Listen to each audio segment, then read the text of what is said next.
everyone, and welcome to West Yorkshire Fire and Rescue Authority HR meeting. My name is Councillor Angela Wenham, and I will be chairing today's meeting. But before I proceed further, could I remind everyone that today's meeting is being streamed live with iTunes. Could I ask all committee members to mute their microphone unless invited to speak? This will avoid disruption from background noise. Can participants please ensure their microphone and cameras are on when speaking? Could I ask my fellow members of the HR committee meeting to introduce themselves so that the public can observe who will be involved in this meeting? Please mute your microphones once you have introduced yourself. Starting, whoever wants to go first. Hello, can you all unmute your phone? I can go first. I'm Councillor Caroline Anderson. I represent Adlam Wharfdale Ward on Leeds City Council. Thank you. Next. Good morning. My name is Councillor Nusrat Mohammed from Bradford Council. Councillor Josh Fenton Glenn. I represent Calder Ward in Calderdale Council. Councillor Steve Tully. I represent Ward 14 on Wakefield Metropolitan District Council, which is South Hemsall, South Kirby and Moorthorpe in the southeast of the district.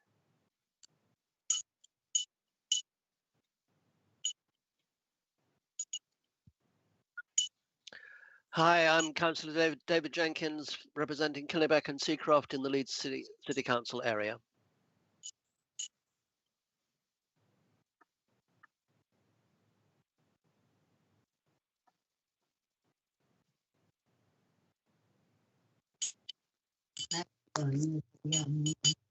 Chair, I think it might just be Councillor Hunt that hasn't introduced himself. Councillor Hunt. No, he's absent, isn't he? He's absent. Councillor Shaheen, perhaps? Councillor Curtin. Yeah, Councillor Fawzia Shaheen. I'm a councillor in Bradford, West Yorkshire.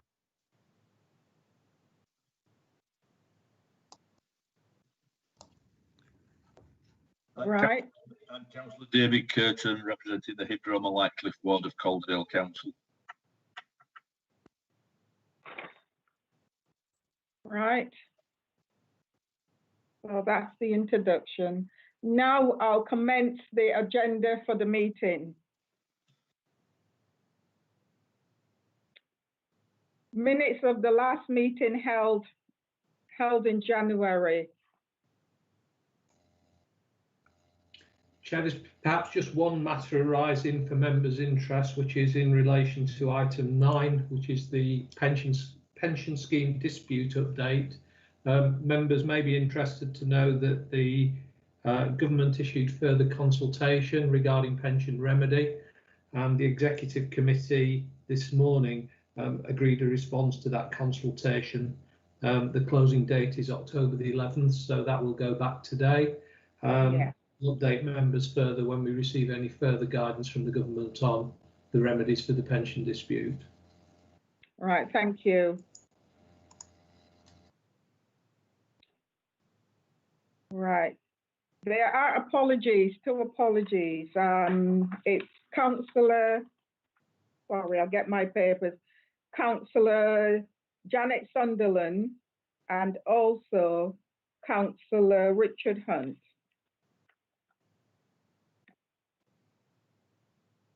Shall we go back to the minutes? Are there any page 1,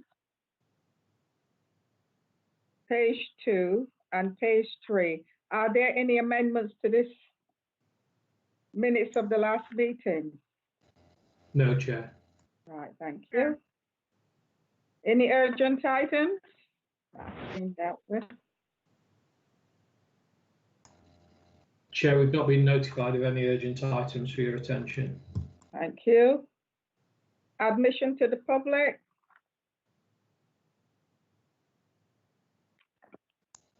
There are no exempt items on the agenda today, Chair, so that's Right, declaration of interest.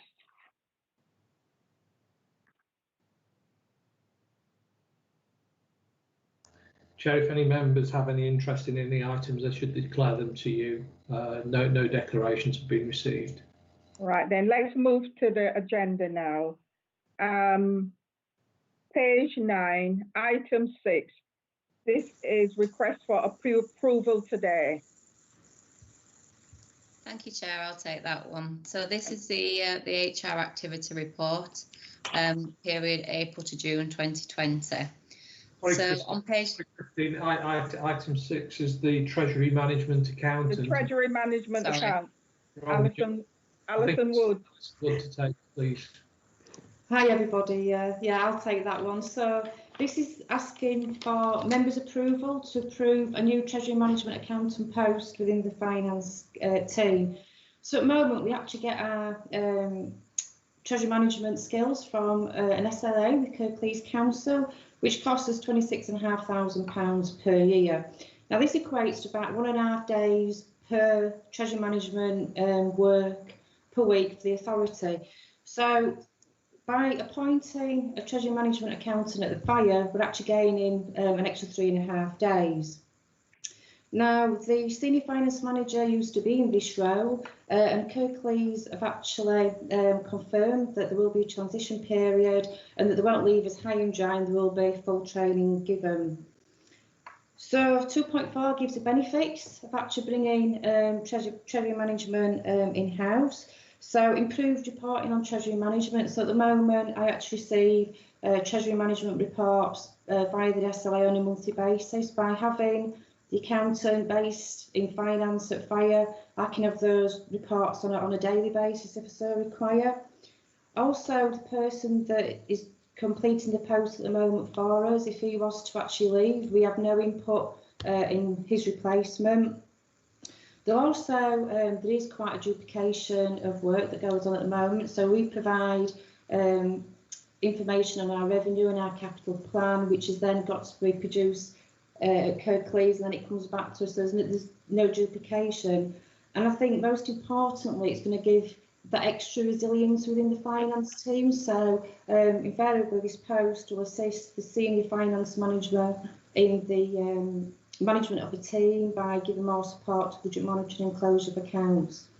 So there is a financial implication to this. So this has come out at a grade 11, and if members approve this report today, it'll acquire growth of £25,749, which will need a movement from contingencies into employee budgets. I'm happy to take any questions.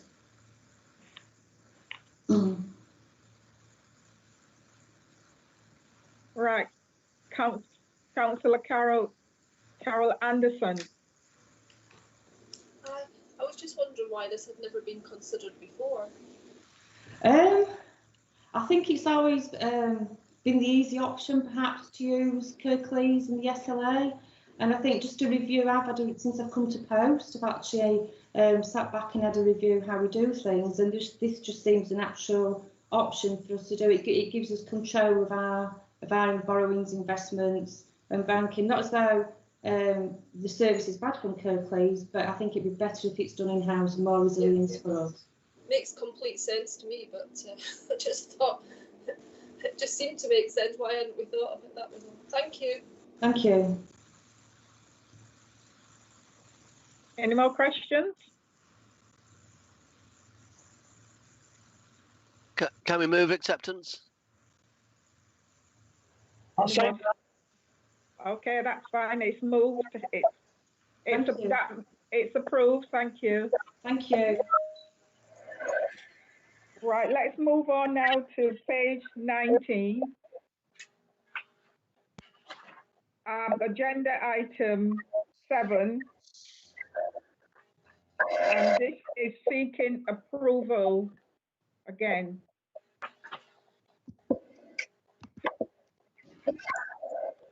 Good morning, Chair. Matthew Walker. Yeah. Good morning.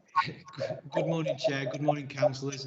My name is Matt Walker, Area Manager within Service Support. The purpose of the paper is to request approval of the recruitment of 4 fixed term establishment posts, and this is to support the delivery of the emergency services network assurance partner objectives. So in terms of context for members, the current way in which all I can emergency hear, services- but oh,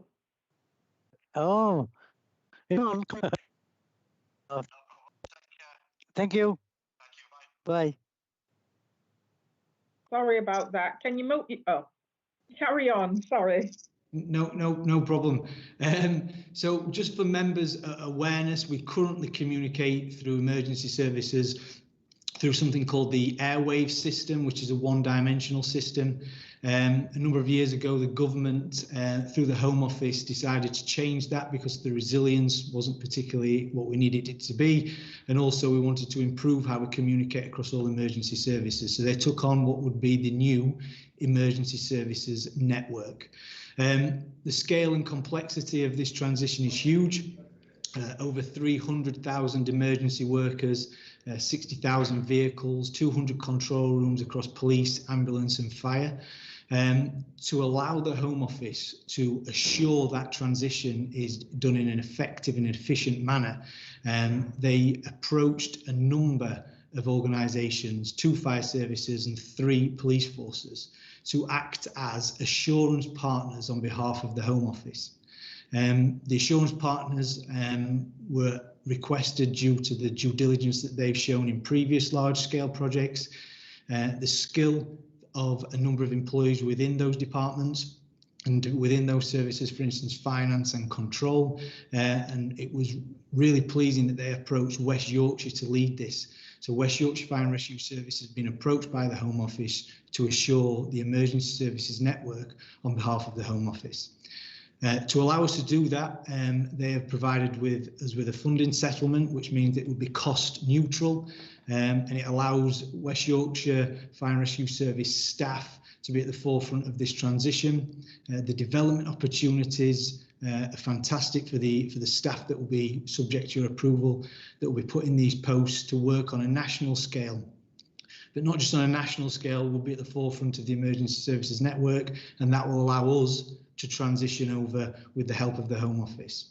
So in terms of the roles are in the paper in table 3. The roles are the operational planner, the logistics planner, the training delivery planner and the project officer. All those roles will be fully funded as per the financial implications. There'll also be a contingency budget for things like extra training, laptops, travel, etc. So the Home Office have told us this will be fully cost neutral. Should that change, then obviously we'll bring something back through Alison Wood with regards to any change in that contract. So essentially, we're asking for the recruitment of the fully funded posts to deliver the ESN assurance partner status on behalf of West Yorkshire. Happy to take any questions, Councillor.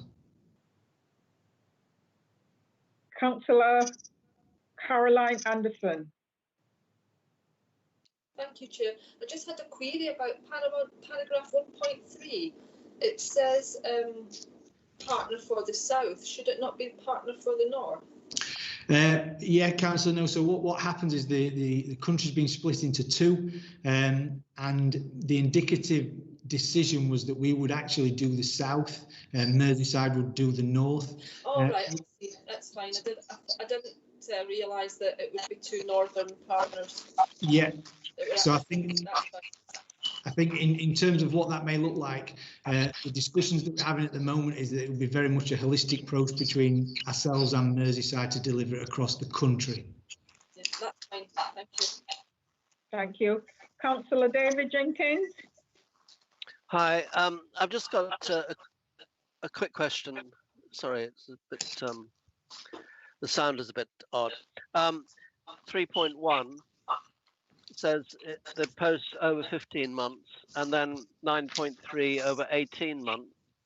So is there an inconsistency there? But also what happens at the end of the 18 months? Are people being potentially seconded into these posts, or are people sort of left a bit high and dry at the end? Yeah, thanks, Councillor. Yeah, so with regards to the 15th and the 18th month contracts, it depends on when the start date would be, which is why there's two slight inconsistencies within that. There's a slight delay at the minute. With regards to where the individuals will be, it will be a seconded position, both grey and green book, so they will then be brought back into the organisation, albeit with a much developed skill set for working within a national project. Thank you. Okay. Councillor Narak Mohammed? No? I think my question's actually been answered. I was concerned about the 18 months and do we feel that's going to be enough time for us to achieve what we need to achieve? Yeah, thanks, Councillor. Yeah, I think it's a great question because we obviously had those concerns as well. The relationship we have with the programme team that's delivering the emergency services network within the Home Office is very good. We lead the regional response as well. Those figures are initially what we came up with. If there is a delay, then they will potentially have to be extended, but that will be funded from the Home Office as well. Okay, thank you. Councillor Steve Tully?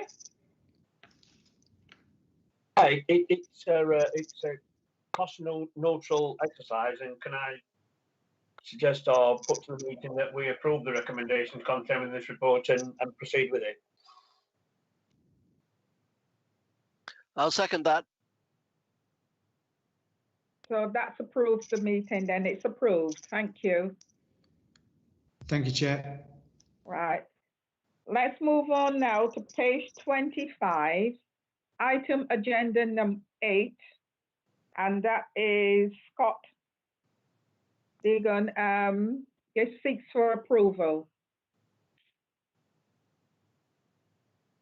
Hello, Chair. Hello. So this is a report for approval.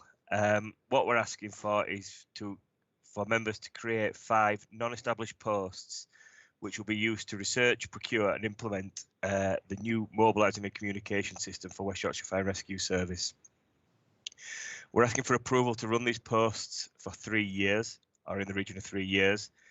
And as you can imagine, the mobilising system is at the heart of any blue light response. It's responsible for receiving calls from the public, partner services, and also dispatching in the appropriate speed and weight of response to any emergencies we might come across or be requested to attend. It also forms a central hub for day-to-day operations for the fire service. Our existing system, provided by Sistel, is currently 6 years old. And like all technology, it is beginning to show its age a little bit. And there are manageable errors creeping in at this time. So what we want to do now is start the process to update and provide the very best system we can do for our control and also the members of the community. The project team, if approved, will also link into other projects within the organisation, such as the Grenfell project. They will look at implementing improvements from major inquiries, such as the Manchester bombings, and they will also support the work that Matthew Walker spoke about earlier on the emergency services network and how we integrate that into our day-to-day operations. The team, if established, would also work collaboratively with other FRSs. We are looking at opportunities at this time to provide resilient, effective and efficient services with other services such as South Yorkshire Fire and Rescue Service. In terms of finance, over the 3 years, the team would cost in the region of £680,000. But we would look for opportunities for savings by sharing staff with other projects within the service, such as the ASM project, and also externally with other services if we want to collaborate. So far, a budget of £2 million has been allocated for the actual procurement of the system in the capital plan for 2022-2023. And it is recommended that members approve the establishment of this team. Obviously, the mobilising system is key to everything we do as a service, and we want the very, very best we can, not only for our members of staff, but more importantly for members of the community. Happy to take any questions. Councillor Steve Tully. Well, I haven't, in actual fact, Chair got my hand up, but I would say that looking at the report and looking at what's contained within the report and the officer just described to us, we have previously made money available within the budget to do it, and from what I'm looking at this report, I would certainly recommend that we accept this report and we approve it at today's meeting. I'll second that. Okay, this has approved by this meeting.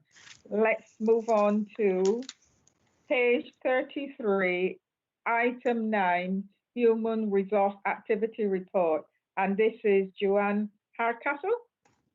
Thank you, Chair. It's Christine Cooper. Oh, is it? It's all right, don't worry. Joanne's been covering for me. So this is the standard HR activity report from April to June 2020. So on page 34, 35, we have the staff profile broken down into different categories with 1,425 staff total. We then move on to sickness absence, which is on page 36, broken down into departments and directorates. You will probably note there that there are a few departments in the red, which I'll come on to in a moment. At the beginning of the next page, the causes of absence, we have the standard 5, musculoskeletal, mental health, respiratory, gastro and cardiovascular. And what we haven't included on there for this period is self-isolation and COVID, because obviously that's when the April to June period was when we had quite significant numbers. So I just thought I would add in there, Chair, that in relation to self-isolation, we had 1,213 days related to COVID. So it was actually the top, related to self-isolation. So that was actually the top in that 3-month period. And we had 368 days due to COVID. So we will actually add those in for the next reports because obviously they're going to be at the top of the reasons for sickness, I would have thought, within the next few months. So then moving on to the establishment and strength, that's on page 38. So that goes back to 2015 up to the current day. We then have the health and safety performance indicators on page 39 and on the discipline and grievance cases on page 40. Chair, you did ask me at the briefing to have a look at some of the grievance cases and the reasons for those. And having had a look at those, two of the grievance cases were in relation to an unfair recruitment process. One was in relation to the way that a manager had dealt with an individual's complaint, and the other one was a loss of overtime and parade allowance. And then finally, we have our recruitment statistics on page 41, Chair. I'm happy to take any questions.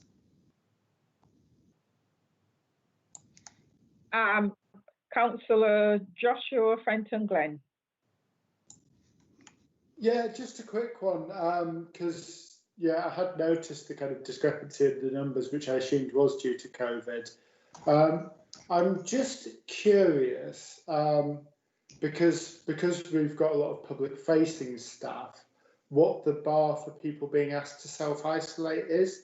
Is it presenting with COVID symptoms, or is it having had a test? Because obviously I would feel more secure if it was the former, and concerned if we're waiting for kind of test results. Thank you, Chair. So in relation to self-isolation, obviously if an individual is presenting with tests, we would ask them to self-isolate. We would then actually send them for a test. And obviously if the test came back positive, they would continue with the self-isolation for that 14-day period. Obviously, if that test became negative and they then felt well enough, then the individual could come back to work. Okay, that's good. And just to check, kind of, we are paid, like they are supported for the sick pay even if their tests come back negative.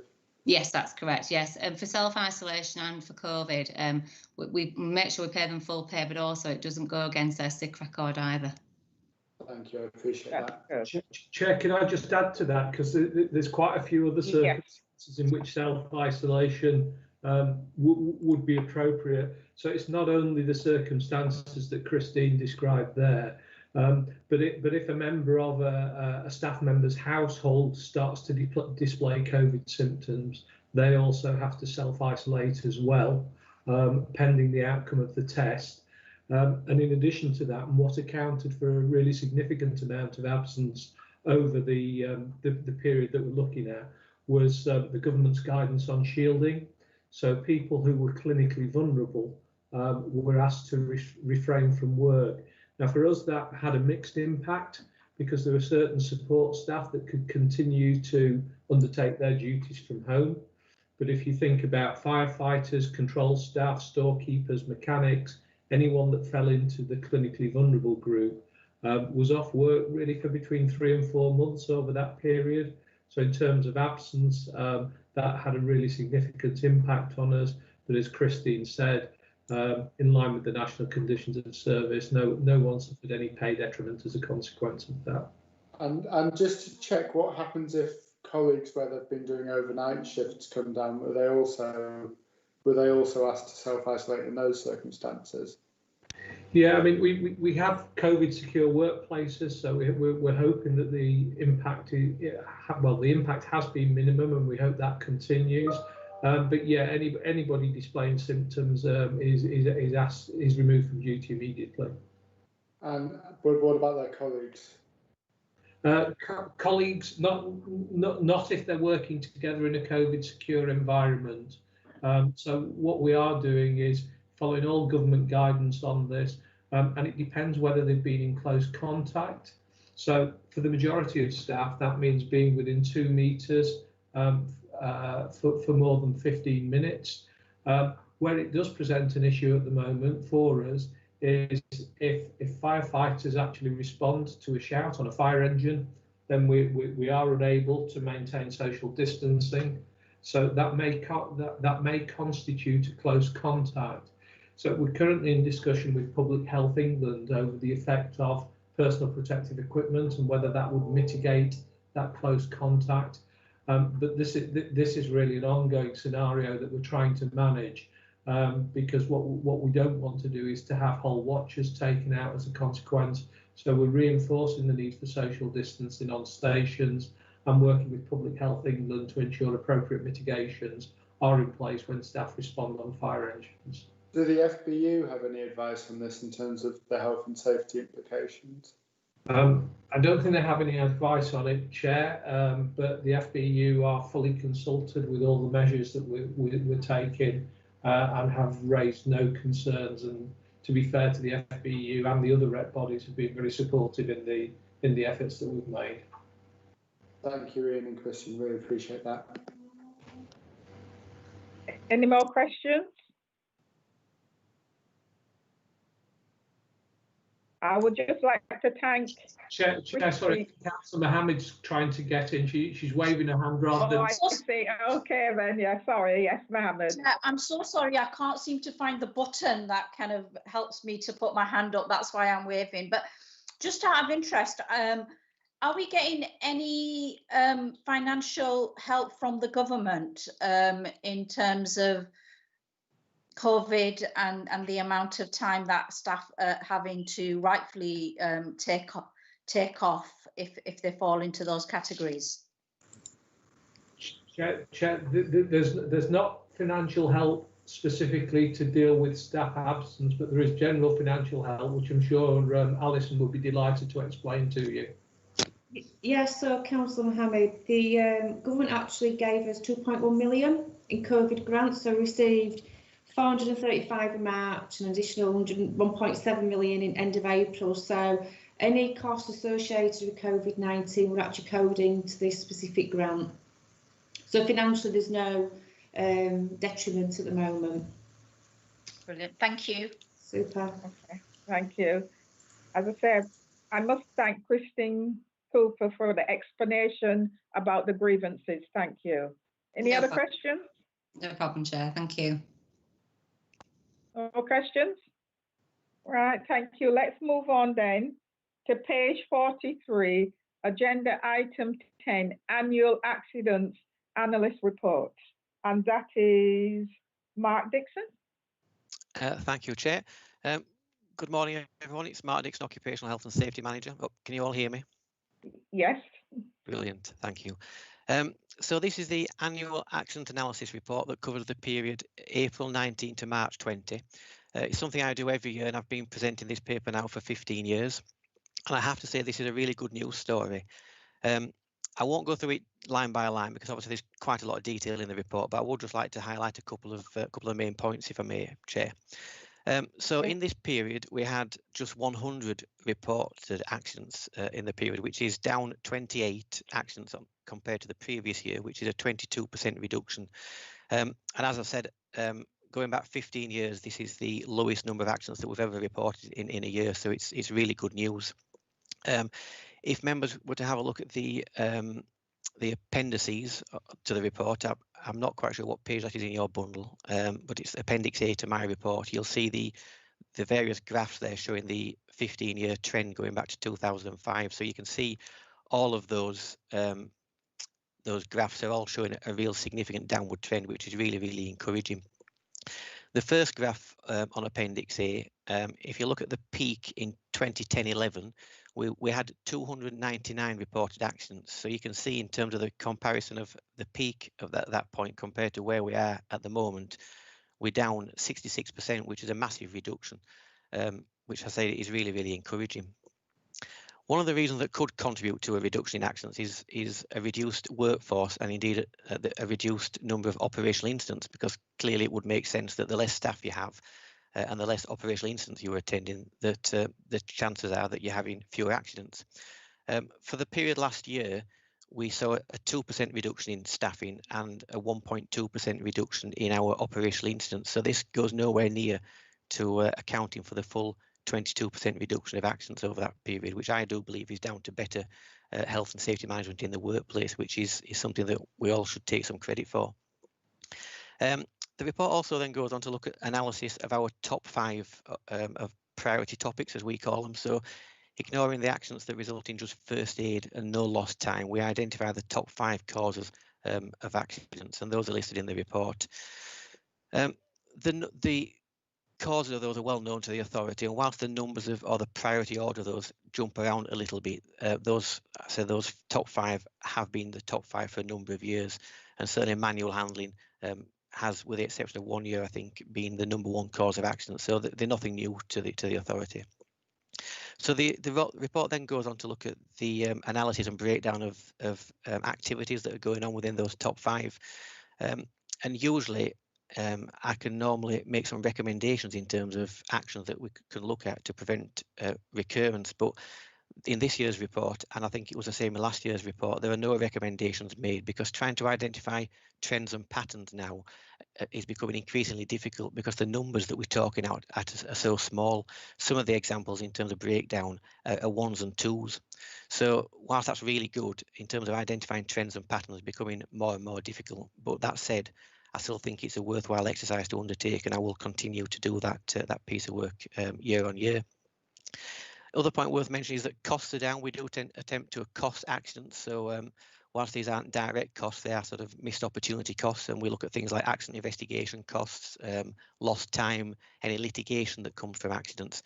And those costs are down £18,000 compared to the previous year. And I think that's year 6 in terms of ongoing year-on-year reductions in costs of accidents, which again is really encouraging. As I said, because it is a good news story, we are going to issue some internal comms around this just to let our staff know, because especially in these times of COVID, it all seems to be bad news. It is quite nice to relay some good news to our staff every now and again. So that's what we will be doing. So that's the sort of report in summary, but I'll be happy to answer any questions that anyone might have about any detail. Thank you, Chair. I can't see no hands up. That's very good news. Thank you, it is. Very good news.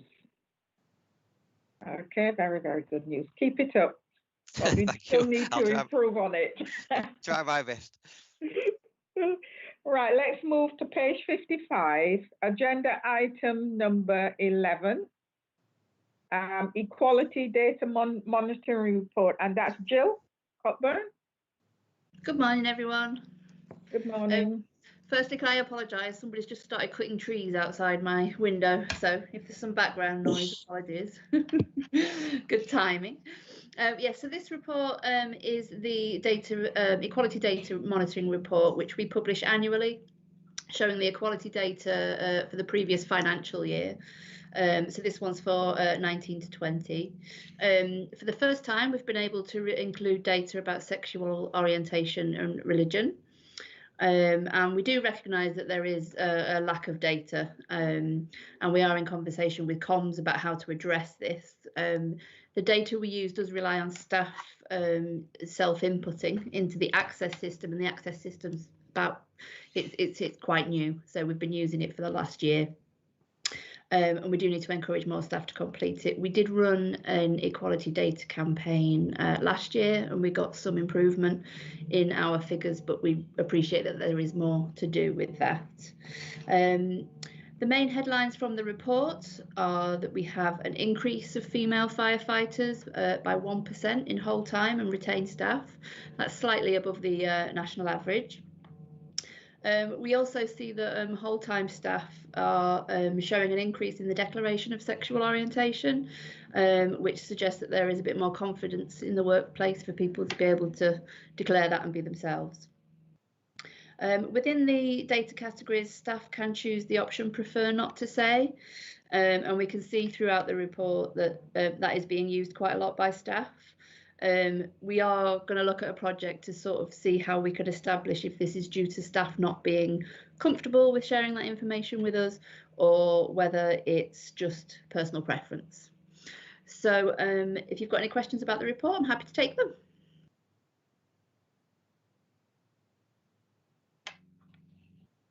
All right, I can't see no hands up.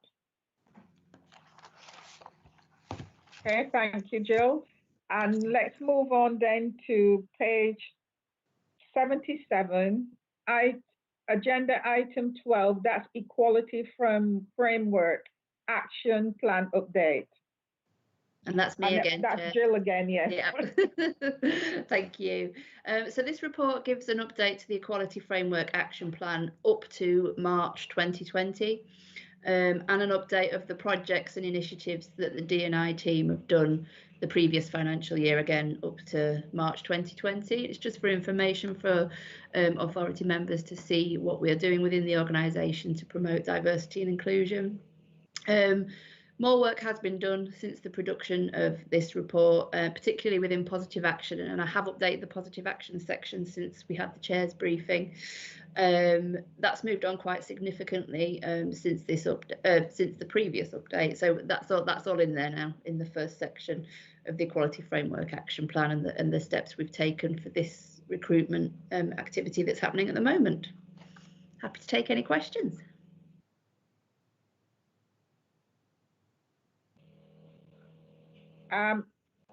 Councillor Ian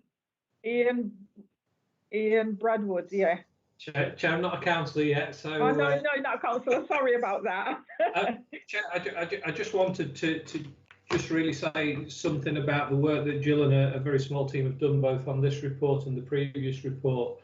We know that the diversity of the workforce has been something that's been of significant interest to members over the last couple of years, and particularly in relation to the previous report, the amount of work that Jill's done and the clarity with which that information is now presented gives us a real benchmark now to go forward and compare our progress in years to come to make sure that the workforce is as representative as we possibly can. So I just didn't think it was right that we didn't acknowledge the work that Jill's put into this, because it's really excellent.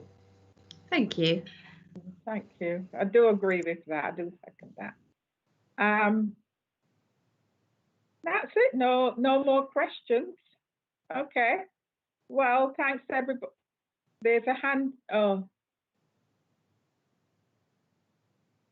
I can see a hand up in the box, but no name.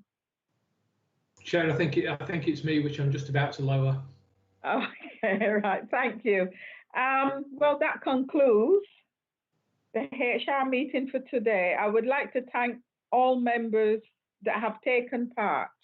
Thank you.